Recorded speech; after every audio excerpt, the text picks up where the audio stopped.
Welcome to Tenor Tech, where I solve the problems you didn't even know you had. You begin by creating a new shortcut and adding the photo input. Tap plus, choose Select Photos and allow multiple selection when you need batch edits. Once done, add an action like Resize Image or get details of images to capture size and orientation. This first sequence establishes the data you'll manipulate. Make sure permissions are granted so the shortcut can access your photos library and return images for the next steps. Once your images flow into the shortcut, add the editing actions you need. Crop, rotate, enhance, or adjust color in the order you want them applied. If you're doing conditional edits, insert if and evaluate properties like width or orientation, then use repeat with each to process multiple photos. Make sure to set and update variables so you can reference intermediate results.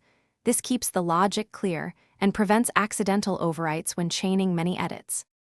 Finish by outputting the edited images. Add save to photo album or a share sheet so you control where they go.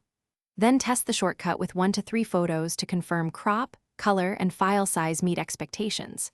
If something fails, make sure the action order is correct, variables are consistently named, and photos permission is enabled. Often a misplaced action or wrong variable causes silent failures. Adjust and retest until results are reliable. Thanks for watching. Subscribe to keep your life in tune.